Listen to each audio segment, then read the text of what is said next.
우리 예수님께서 십자가에 돌아가시기 직전에 마지막으로 제자들을 데리고 제자들에게 긴 시간 말씀도 해주시고 또 기도까지 해주셨습니다. 이제 그것이 요한복음 14장부터 17장까지 기록이 되어 있는데요. 16장까지는 말씀을 하신 것이고 또 17장 한 장 전체가 예수님의 마지막 축복 기도라고 할 수 있습니다.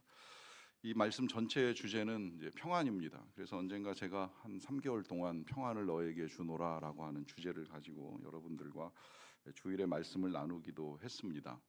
우리 예수님이 마지막으로 제자들에게 주시고 싶어 하셨던 것, 그리고 또한 우리에게도 나누고 싶어 하신 것이 평안이라고 하는 것이 분명하기 때문입니다.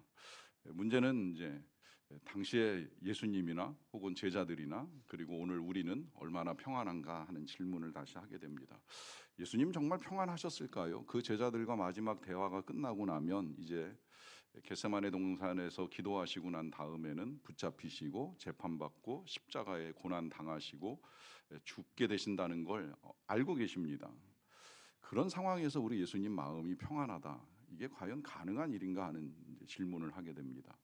또 제자들도 그렇습니다. 뭐 정확하게는 몰랐지만 뭔가 자꾸 지금까지 하시는 말씀, 조금 전에 우리 예수님이 성만찬 하실 때도 그렇게 말씀하셨잖아요. 이거 너희를 위한 내 몸이다, 너희를 위한 내 피다, 이렇게 말씀하시면서 이거 받아 먹으라 하시는데 도대체 저 말씀 왜 하실까? 돌아가신다는 이야기인가? 자꾸 뭐 돌아가신다, 부활하신다 이런 말씀 여러 번 하셨는데 그때가 온 건가? 이런 생각을 가진 이 제자들의 마음에는 불안감이 있으면 있었지 평안하다라고 하는 것이 절대 쉬운 일은 아니라고 하는 것이죠. 과연 어떻게 평안할 수 있는가라고 하는 생각을 하는 겁니다. 그러다 보면 이제 우리도 지금 우리가 살아가는 이 세상 속에서 우리는 과연 얼만큼의 평안을 누리고 있는가 하는 생각을 다시 해보게 됩니다. 평안을 누리던 못 누리던 평안하기를 싫어할 사람은 없다라고 생각을 합니다. 누구라도 불안하고 요동치는 삶을 살기를 원하는 사람은 없지요.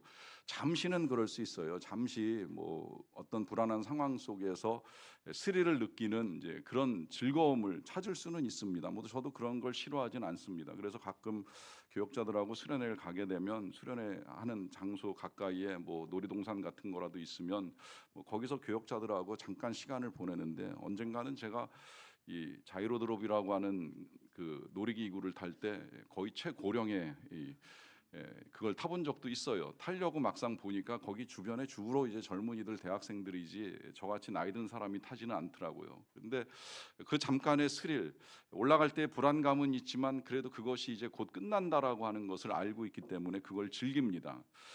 근데 교역자들 중에는 즐기지 않는 교역자도 있더라고요. 고소공포증이 있으니까 이제 그거 힘들어하는 분도 있는데 이 선하지 않은 우리 교역자들이 가위바위보에서 뭐 이기면 안 타는 걸로 하고 지면 타는 걸로 해가지고 다 조작을 한 다음에 가위바위보에서 지게 만들고 끝내는 그 불안해하는 교역자를 끌고 올라가서 탄 적도 있어요. 그래가지고 내려오는데 끌려 올라가는 이 교역자가 무서워도 함께 갑니다. 웃으면서 끌려가요. 싫어하지만 합니다. 왜 하겠습니까? 이게 잠깐 지나가는 거거든요. 만약에 긴 시간 동안 그 불안감과 고난을 견뎌내야 된다고 하면 난 죽어도 못하겠다고 잡아떼고 말리겠지만, 그러나 좀 힘들고 괴롭지만 그럼에도 불구하고 이게 한순간에 지나가는 괴로움이기 때문에 그 불안감, 힘들어도 받아들인다고 생각을 합니다. 하지만 인생은 그렇지 않잖아요. 우리의 인생이라고 하는 것이 우리의 삶을 힘들게 하는 게 내가 원하지 않아도 찾아올 때가 있고요. 또 그것이 찾아왔다 잠깐 지나가고 끝나는 것이 아니라 이것이 시간이 길어질 때가 있습니다. 이쯤 되면 끝났으면 좋겠다라고 생각을 하지만 영 끝나지 않고 우리의 삶에 평안을 깨트리고 불안해하게 하는 요인이 지속될 수도 있다고 하는 것이죠. 이런 상황 속에서 과연 우리는 어떻게 평안을 누릴 수 있겠는가 하는 질문을 다시 하게 됩니다. 우리는 지난주에 이제 사가랴가 그야말로 이제 또 하나의 평안이 깨지는 무서운 일을 경험하는 것을 보았습니다. 그건 전혀 생각지 못했는데 성소에 일하러 들어갔다가 갑자기 나타난 천사를 만나는 것이었습니다. 경험해 본 적이 없고 상식적으로 그런 일이 일어날까 늘 생각해 왔었기 때문에 사가랴는 무서워했고, 무서워하는 이 사가랴에게 나타난 천사가 무서워하지 말라라고 하는 말씀을 하셨지요. 그런데 여러분, 우리가 살면서 천사를 만나는 것보다 더 무서운 일이 뭔지 아시죠? 그것은 이 천사로부터 무서운 소식을 듣게 되는 거예요. 사람들이 구슬하는데 뭐 제가 듣기로는 이제 뭐 최소한 300~400 뭐 많게 들면 1,000만 원짜리 굿도 있다 뭐 이제 이런 이야기를 들려오는데 왜 그 돈 주고 구슬할까 이런 생각을 해봤어요. 왜 그럴까요? 무섭기 때문입니다. 일단 그 구타라고 말하는 점쟁이 만나는 그 분위기가 무섭지 않습니까? 여러분 안 가보셔서 잘 모르시죠? 저도 안 가보긴 했어요. 근데 이렇게 늘 영화나 드라마에 나오는 그 분위기를 보면 그야말로 귀신 나올 것 같은 분위기 아닙니까? 그 분위기 속에 귀신 들린 것 같은 이 무당이 귀신 들린 목소리로 재앙이 임할 것 같아 뭐 이러면서 이제 말하면 그러면 안 무섭겠어요? 그러면 이거 어떻게 해야 되느냐? 이제 이 불안감 속에 그걸 풀 수 있는 방법이 구슬해야 된다. 그게 얼마다라고 하면 그 무서움 때문에라도 그 말 듣고 돈 들여 구슬할 수밖에 없는 상황이 벌어지는 거예요. 무섭기 때문입니다. 그런데 지금 사가랴는 그런 상황은 아니었어요. 무서운 상황이 아니에요. 천사를 만난 건 순간 무서웠지만 그러나 그 천사가 들려준 소식이 뭐예요? 네 기도가 응답이 되었다. 너에게 아들이 태어날 것이다. 그 아들이 또 그냥 보통 아들이 아니라 지극히 큰 자가 될 것이다. 그가 많은 사람을 하나님께 돌아오게 하는 일에 아주 귀하게 쓰임 받을 것이다. 이런 메시지를 들었으니까 얼마나 기뻤겠어요. 얼마나 소리 지르고 싶었겠습니까? 오히려 많은 사람들에게 아내를 찾아가서나 아니면 만나는 사람들에게 내가 천사를 만났다, 천사가 나에게 이런 소식을 주었다 말하고 싶은데 문제는 이제 입이 닫혀버린 거예요. 말을 할 수가 없게 됐잖아요. 얼마나 답답했겠습니까마는 그럼에도 불구하고 그가 불안해하지는 않았을 것이라고 생각이 드는 거예요. 시간이 흘러가면서 불러오는 아내의 배를 보면서 진짜 이제 나한테 아들이 태어나는구나, 귀한 아들이 태어나는구나, 저 아들이 어떤 아들이 될까, 그 기대감 가운데 그는 불안해하지 않고 얼마든지 기다릴 수 있는 마음을 가질 수 있었을 것입니다. 그런데 이제 오늘은 좀 상황이 달라요. 오늘 우리가 보게 되는 이 마리아는 비슷한 것도 있지만 다른 것도 있어요. 비슷하다라고 하는 것은 일단 천사를 만나는 게 비슷하고요. 그 다음에 천사가 똑같이 아들에 관한 소식을 전해주는 것도 비슷합니다. 문제는 상황이 다르지요. 자, 이 사가랴나 그 부인 엘리사벳은 오랜 시간 기도하며 아기를 기다려왔던 가정이에요. 그런데 마리아는 아기를 기다리고 있었던 것이 아니잖아요. 그녀가 기다리고 있었던 것은 결혼식 할 날입니다. 그녀는 이 날을 위하여 긴 시간 동안 순결을 지키면서 소망 가운데 결혼할 날짜를 손꼽아 기다렸습니다. 그녀가 기다린 건 행복한 신앙생활의 시작이었습니다. 그런데 어느 날 갑자기 그의 삶에 천사가 나타나 찾아오셔가지고 하시는 말씀이 28절에서 이렇게 전해집니다. 그에게 들어가 이르되 은혜를 받은 자여 평안할지어다 라고 합니다. 그리고 이제 건너뛰어 30절에서도 다시 한번 천사가 이르되 마리아여 무서워하지 말라 네가 하나님께 은혜를 입었느니라 라고 하시면서 하나님의 은혜를 두 번 언급하고 그 은혜를 받았기 때문에 마리아가 평안해야 된다라고 하는 말씀을 하십니다. 여기 지금 천사가 전해주는 이 평안의 원리는 뭐 틀림없는 원리예요. 하나님의 은혜가 있으니까 평안할 수 있고요. 거꾸로 하나님의 은혜 없이 평안한다라고 하는 것이 어려운 일이지요. 그러니까 사도 바울이 매 편지를 보낼 때마다 어느 지역에 편지를 보내더라도 늘 한결같이 편지 서두에 축복하는 말이 있죠. 뭐예요? 은혜와 평안이 너희에게 있을지어다. 하나님의 은혜가 있고 그 은혜에 따른 평안이 아니라면 세상 그 어떤 것으로도 평안을 얻는다라고 하는 것이 절대 쉬운 일이 아니기 때문에 사도 바울은 모든 교회 모든 성도들에게 항상 제일 먼저 은혜와 평안을 축복하면서 이제 편지를 시작을 하는데요. 오늘 천사도 이 마리아를 직접 만나는 자리에서 제일 먼저 전해주는 건 넌 은혜를 받았고 그 은혜를 받았으니 평안할지어다 라고 하는 축복으로 이야기가 시작이 됩니다. 여기까지는 좋았어요. 그런데 그 바로 뒤에 이제 이어지는 말씀을 보면 이제 의문이 생기는 거죠. 일단 먼저 말씀을 보시면 31절인데요. 보라 네가 잉태하여 아들을 낳으리니 그 이름을 예수라 하라라고 하면서 너 아기 가질 거야 라고 하는 말을 지금 천사가 해 주는 거예요. 여러분 이 말이 지금 아직 결혼도 하지 아니한 처녀에게 더더군다나 마리아의 반응으로 이야기하자면 그녀는 남자를 경험한 적이 없습니다. 알지 못한다고 말한 건 경험하지 못했다는 의미잖아요. 남자를 경험한 적이 없는데 갑자기 내가 아이를 갖는다? 이게 평안할 수 있는 상황이겠냐 하는 거예요. 내가 원하지도 않았고 바라지도 않고 또 그렇게 해서 나에게 그런 일이 벌어진다고 하면 이거 별로 즐거울 것도 없고 감사할 것도 없는 이 상황에서 평안하라 하면 이게 평안하라고 해서 평안이 되는 것입니까?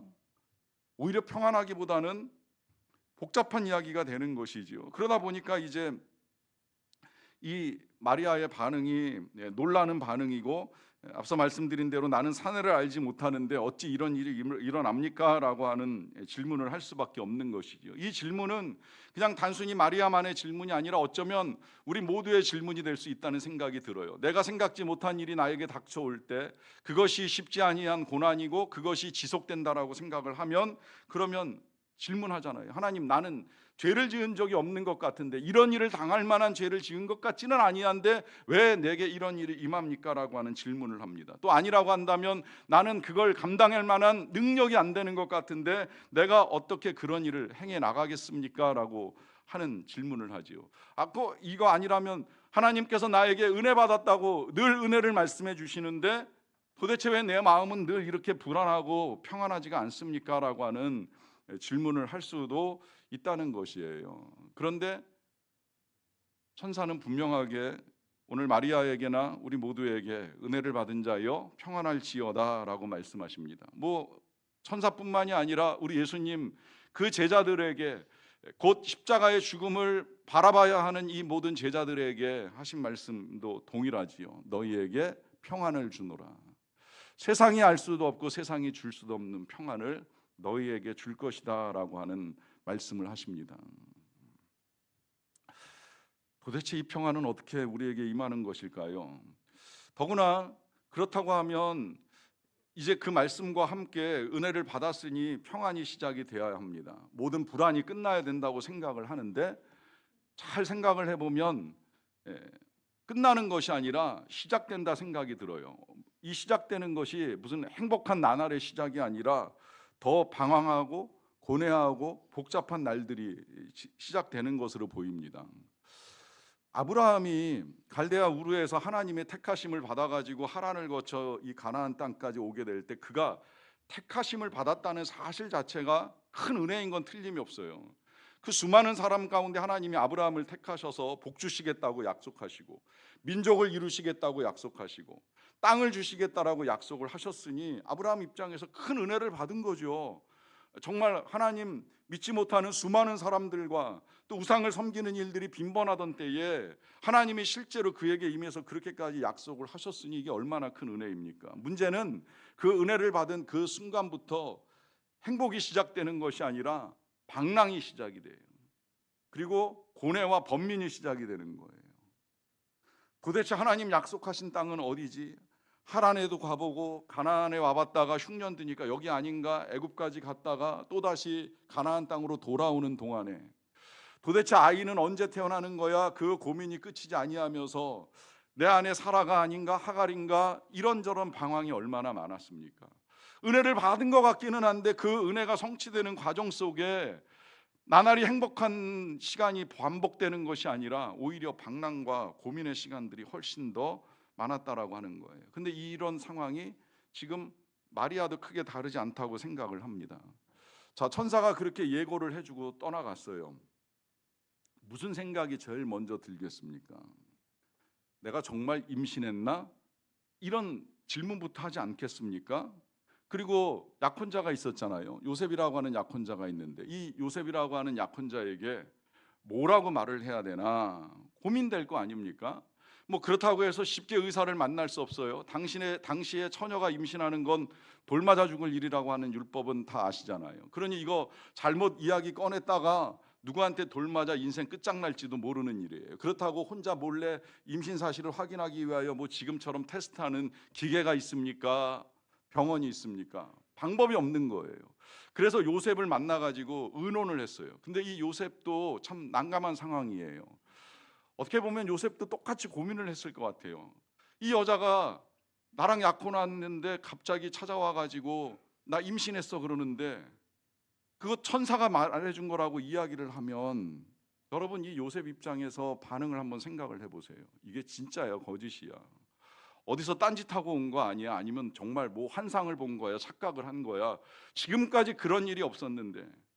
그런데 이 요셉이 진짜 의롭다고 말하는 이유가 저는 어쩌면 그가 이제 그런 상황에서 그냥 불같이 화를 내거나 파혼을 하거나 하지 않고 가만히 끊고자는 했죠. 그냥 조용히 이 여자를 뭐 어떻게 한다라는 생각보다는 그냥 조용히 헤어져야 되겠다, 이제 이런 생각을 한 거잖아요. 그런데 이제 그런 그에게도 천사가 나타나서 똑같이 이야기를 해줬어요. 그녀에게 잉태가 된 것은 성령으로 된 것이니 그것은 하나님의 아들을 낳게 될 것이다. 그리고 그는 자기 백성을 저희 죄에서 구원할 자라라고 하면서 요셉에게도 예고를 해주었으니까 말이지, 안 그러면 이 요셉이나 마리아나 의심할 수밖에 없는 거예요. 정말 아이를 가진 게 맞는가? 그리고 그 아이를 가진 내가, 이 아이가 하나님의 아들이 맞는가라고 하는 의심이 멈춰지지 않습니다. 왜 멈춰지지 않느냐면 그런 고민 속에 이제 배가 불러오잖아요. 그러면 그 배불러 오는 상황에서 또 다른 이제 고민이 생기는 거예요. 이 아이를 어디에서 낳지? 천사가 뭐라고 약속을 했는지 오늘 찬양팀의 찬양 가사에 그 내용 그대로 다 들어 있어요. 이런 내용이잖아요. 마지막 33절에 보시게 되면 영원히 야곱의 집을 왕으로 다스리실 것이며 그 나라가 무궁하리라라고 하면서 이 마리아의 배에서 태어나는 아이는 왕, 하나님의 아들이고 그 나라가 무궁한 나라가 될 것이라고 하는 약속을 해주었으니 마리아의 마음속에는 그런 생각 적어도 한 번 이상은 하게 될 거예요. 뭐냐면 내가 낳는 아기는 왕이다, 왕. 그러면 어디에서 이 아이가 태어날 것인가 의문을 가질 수 있잖아요. 혹 왕궁에서 태어나는 거 아니겠는가 한 번쯤 생각해 볼 수 있죠. 그런데 상황이 어떻게 되는지 아시죠? 왕궁은커녕 병원도 못 만납니다. 병원은커녕 여관도 어렵습니다. 여관도 아닌 마구간에서 아이를 낳아야만 합니다. 그 출산의 시기가 임박해 오면서 고민 없었겠습니까? 분명히 왕이라고 하셨는데, 천사가 내게 들려줄 때에는 왕이라고 해서 평안하라고 말씀하셨는데, 이 왕이 태어나는 자리가 왕궁도 아니고 병원도 아니고 여관방도 아니고 마구간이라고 한다면 이 아이가 정말 왕이 맞을까라고 하는 의문이 생길 수밖에 없지요. 그나마 감사한 건 이제 이 아이가 태어난 다음에 경배하기 위해 찾아온 사람들, 뭐 동방 박사들도 있고 또 목동들도 있다 보니까 왕이 맞는가 보다, 이제 이런 생각을 할 수는 있을 거라고 생각이 들어요. 어쩌면 이제 그가 이런 과정들을 통해서 이 어렵지만 아이를 양육하는 기쁨을 누렸을 것이라고 생각을 합니다. 그러면서도 불구하고 계속 의문은 들지요. 이 성장해가는 예수님을 보면서 이게 진짜 하나님의 아들이 맞을까? 이런 의문 가운데 이 아이를 키워나가는데, 그러는 중에 이제 몇 가지 확인할 만한 사실이 있어요. 그리고 그 확인 때문에 이 마리아도 나름의 행복을 누릴 수 있다고 생각이 듭니다. 예를 들면 마리아는 이 요셉과 함께 예루살렘에 제사 드리러 갔다가 한 번은 이 예수님이, 아기 예수님이죠, 어린 예수님이 랍비들과 함께 대화하는 것을 봅니다. 이게 비범하잖아요. 어린아이가 랍비들과 질문하고 대답하고 하는 이런 대화를 통해서 저 아이는 뭔가 다르구나. 그러니까 이제 그런 상황들을 마리아가 마음에 담아두는 거예요. 더군다나 그 어린 예수님이 부모님 앞에 분명하게 이야기도 했지요. 내가 내 아버지 집에 있어야 되는 거 당연한 거 아닙니까? 라고 하면서 마치 정말 하나님의 아들 같은 그런 표현을 사용을 하니까 예수님은 마음에 담아두는 거예요. 더더군다나 이 마리아는 그런 믿음을 가지고 혼인잔치에 갔을 때에 직접 부탁해서 물로 포도주를 만들어 달라 요청하고, 실제로 자기 아들 예수가 처음으로 그 첫 기적, 물로 포도주를 만드는 이 놀라운 기적을 자기 앞에서 행하는 걸 본 거예요. 그러니까 그 나름 마음에 얼마나 뿌듯했겠어요. 내 아들이 저런 귀한 일들을 해나가는구나, 정말 하나님이 보내신 아들이 맞구나, 이런 생각 한 번쯤은 할 만한 것이지요. 문제는 그런 세월이 지나고 난 다음에 우리 예수님이 십자가에 달리시는 상황을 겪으면서 또 이야기는 달라지잖아요. 우리 예수님이 십자가에 달려 돌아가실 때에 이 어머니 마리아가 그 앞에서 그 모든 상황을 다 지켜보고 있습니다. 사람들은 많이 떠났지만 어머니는 떠날 수가 없지요. 아들이 고난을 당하고 아들이 십자가에서 죽는데 어느 어머니가 그 자리를 떠나면서 평안할 수가 있겠어요? 아니 오히려 십자가에서 울부짖고 돌아가시는 그 아들 예수님을 바라보면서 어머니라면 저는 이렇게 하나님께 기도했을 거라고 생각이 드는 거예요. 하나님, 제가 정말 은혜를 받은 사람이 맞습니까? 내 아들이 저렇게 죽어가고 있는데, 십자가에서 피 흘려 죽어가고 있는데, 못에 박히고 창에 찔려 죽어가고 있는데 나에게 은혜를 받았다고요? 내가 은혜를 받은 어머니라고요? 이렇게 하나님께 말하고 싶지 않았겠습니까? 이게 지금 우리가 여러 가지 어려운 문제들 앞에서 하나님께 드리고 싶은 우리의 고백이 아니겠습니까? 은혜로 여기기에는 너무 고통스럽고 너무 힘든 거예요. 그 아이의 출생부터 성장하는 모든 과정을 지켜보고 기적을 행하는 것까지는 행복했을지 모르겠지만 마지막 죽음의 순간 그 고난의 상황을 받아들이는 마리아의 입장은 결코 평안하기는 쉽지 않다고 하는 것이지요. 그런데 왜 천사는 네가 은혜를 받았다 하며 평안하라고 하는 말씀을 하실까요? 이것이 바로 이 고통의 순간을 지나가고 난 이후에 이제 우리 예수님의 부활을 통해서 우리에게 답이 주어집니다. 이 부활이 실제화되기 전까지, 우리 예수님이 무덤 문을 열고 나오기 전까지 마리아가 경험한 건 평안이 아니라 고난이었습니다. 그러나 부활을 통해서 다시 살아나신 예수님을 보는 순간 그 모든 것들이 완전히 달라진다라고 하는 걸 우리는 분명하게 알게 됩니다. 왜냐하면 우리 예수님은 말씀대로, 약속대로 다시 살아나셨고, 그 살아나실 때의 온전하신 모습은 그가 하나님의 아들이라고 하는 것이 분명하게 증거되는 확실한 사건이었으니까요.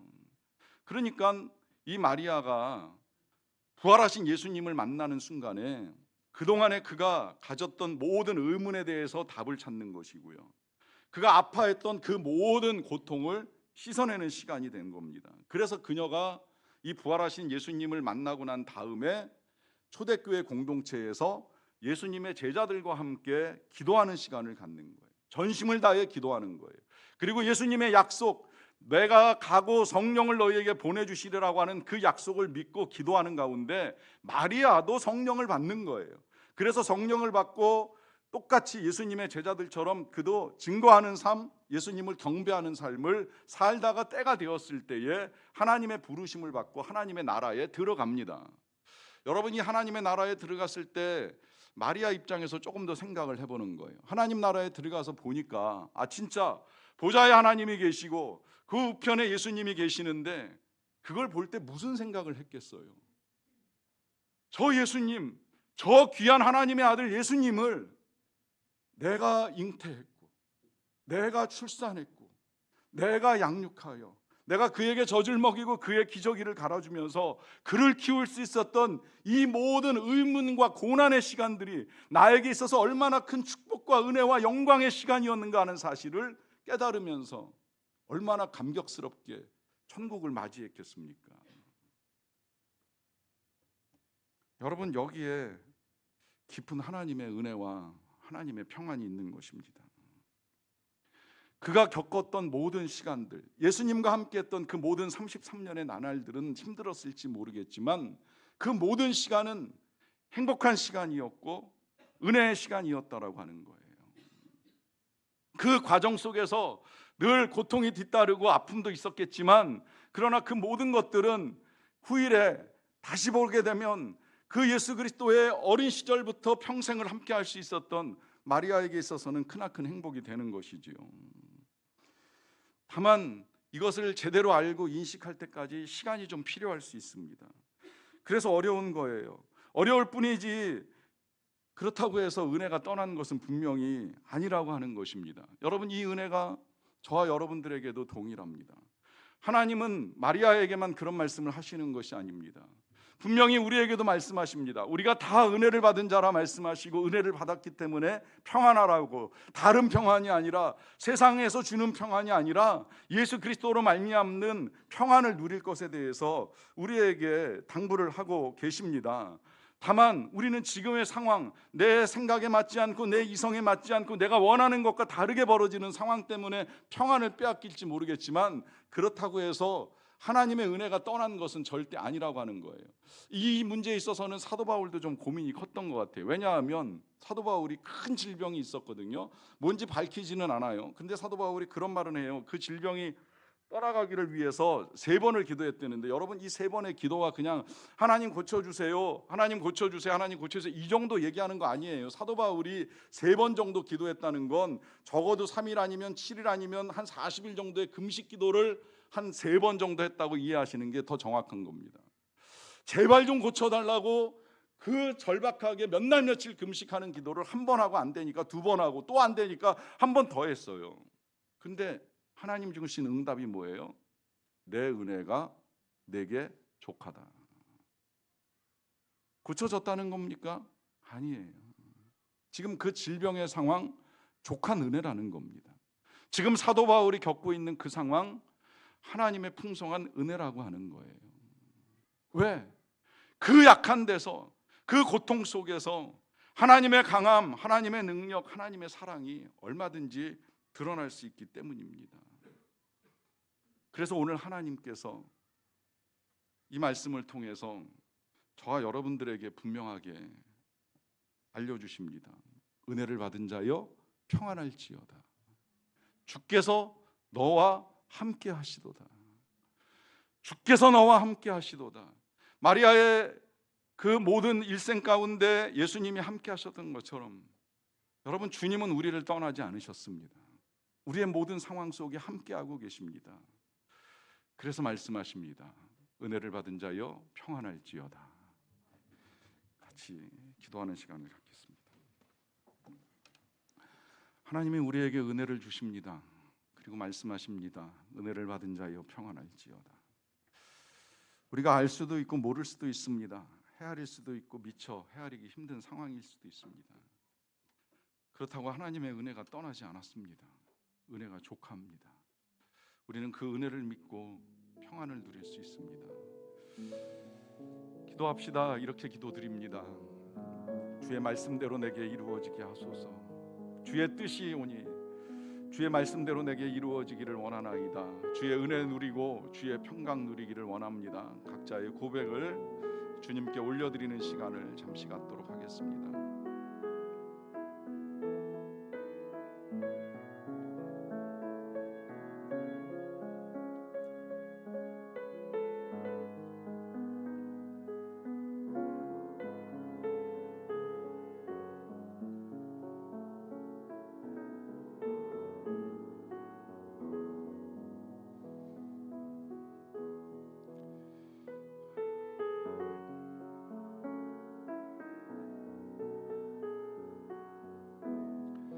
하나님의 은혜를 감사합니다.